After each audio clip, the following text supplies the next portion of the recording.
So sa mga nagpapapayat dito tsaka mga nag-gym, magkameron sana tayo ng realistic goal. So ipapaliwanag ko lang sa inyo yung about sa genetics. So bigyan kita ng example. Nung nagsisimula pa lang si Sibam magbuhat, tapos ako, nagsabay kaming bumuhat. Pareho kami ng program. In 6 months, sa tingin mo magkasinlaki kami?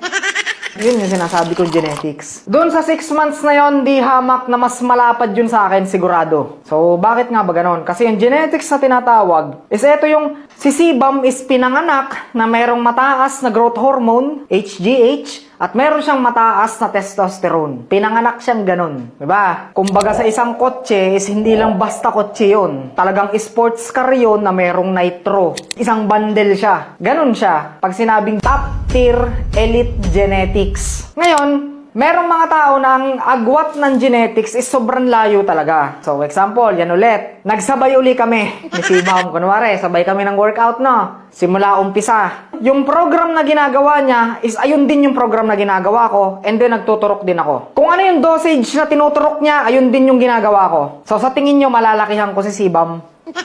Hindi pa rin. Hindi pa rin kaya. Genetics. Nilinaw ko lang sa inyo kung paano nagwo-work or nangyayari yung ganon. Kaya ako to sinasabi sa inyo na hindi porke yung isang taong nakita mo na sobrang ganda ng katawan is gagayahin mo yung program, magiging ganon ka. Hindi siya 100% sure. Walang may alam kung gaano kaganda ang genetics mo hanggat hindi mo nararating yung pinakang max potential mo. So, syempre yan, mag-gym ka ng taon-taon. So, kung anong kalabasan ng katawan mo, dun mo malalaman. Meron talagang mabagal, merong mabilis. So, example pa dito, yung mga kargador. Maraming klase ng genetics, iba't ibang level. Merong pwedeng matagal ka na nagbubuhat, so inabot ka na ng 6 months to 1 year. Yung tropa mo, kahit mali-mali yung workout niya, mas malaki pa rin yung braso niya kaysa sa'yo.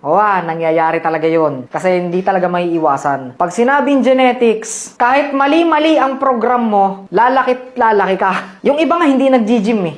Ayun, ano na lang yun, comprehension na lang. Hindi talaga maganda yung kinukumpara mo yung sarili mo. Hindi rin maganda na nanlalait ka ng katawan ng iba. Dito lang naman sa Pinas uso yan, yung mga ganan. Dito kasi sa fitness industry, dito sa Pinas, ang respeto is nakabase sa kung gaano kalaki muscle mo. Ganon dito. Kapag hindi pasok dun sa standard nila, wala ka. Ano-anuin ka lang ng mga yan. Iilan-ilan lang dito yung mga marurunong tsaka nakakagets. Iilan-ilan lang. So, yun na, hindi ko na pahahabain to. Ito is para lang magets mo ha at hindi ka ma-down. Ang genetics kasi, kung ano yung napapunta sa'yo, tanggapin mo. Meron talagang body part na mabagal or hindi siya basta-basta sumasabay. So yun, wag makipagkumparahan. Wag makipagkumparahan ng katawan sa ibang tao. Ikumpara mo lang sarili mo sa'yo mismo. So yun lang muna sa video na to. May follow na lang ako. Maraming salamat. Subscribe and follow Clouds Fitness for more fitness content.